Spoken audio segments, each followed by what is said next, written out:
নমস্কার বন্ধুরা, আজকে একটা নতুন রেসিপি দেখাচ্ছি। দেশি আমড়া দিয়ে ডিমের মালাইকারি। তার জন্য আমাদের কি কি লাগবে দেখিয়ে দিচ্ছি। নারকেলের দুধ বের করা আছে, গোটা ডিম আছে, অমলেট করা হবে, পেঁয়াজ বাটা, চিনি, নুন, হলুদ, লঙ্কার গুঁড়ো, আচ্ছা ফোড়নের জন্য জিরে, তেজপাতা, গোটা গরম মশলা, দেশি আমড়া ছাড়িয়ে রাখা আছে, আদা রসুন বাটা আছে, বাটার লাগবে, পরপর আমি দেখিয়ে দেব। ডিমটা খুব সুন্দর করে বন্ধুরা ফাটাতে হবে যাতে ফ্লপি হয় আর ওর মধ্যে ঝোলটা ঢোকে।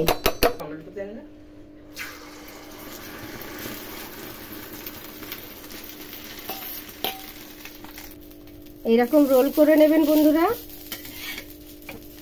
রোল করে পিস পিস করে কেটে নিতে হবে।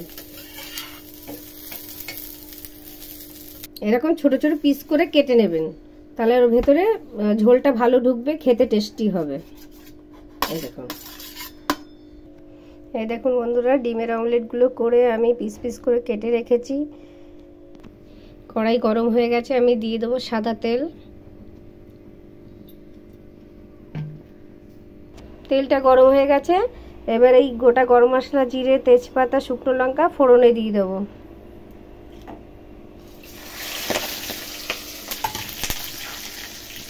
এবার দিয়ে দেবো কেটে ছাড়িয়ে রাখা আমড়াটা। আমড়াটা একটু ভাজা হয়ে গেছে, এবার দিব পেঁয়াজ বাটাটা,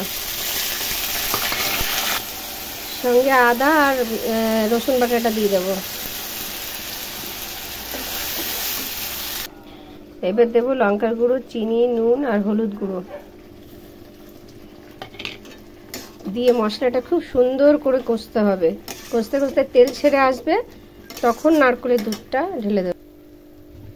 মশলাটা দেখুন তেল বেরিয়ে এসছে, এবার দুধটা, নারকেলের দুধটা দিয়ে দেব।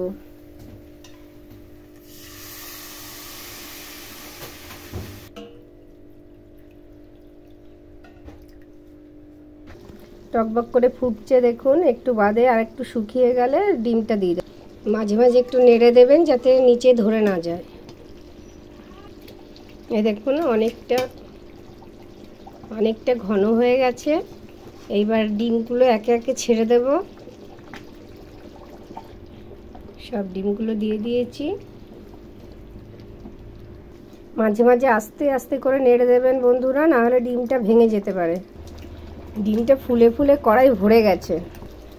এবার দিয়ে দেবো কটা কাঁচা লঙ্কা চিড়ে রেখেছিলাম সেইগুলি। এ দেখুন বন্ধুরা তেল ছেড়ে এসছে, এবার আমি একটু দিয়ে দেবো বাটার।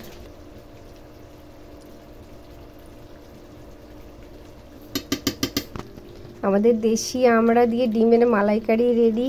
খুব সুন্দর গন্ধ বেরিয়েছে, কত সুন্দর কালার হয়েছে বন্ধুরা, খুব সুন্দর স্মেল বেরাচ্ছে। খেতে খুব টেস্টি হবে, আপনারা করে খেয়ে দেখবেন। ভালো লাগলে লাইক, সাবস্ক্রাইব, কমেন্ট করবেন আর আমার পাশে থাকবেন দয়া করে। ধন্যবাদ বন্ধুরা, আবার দেখা হবে পরের রেসিপিতে।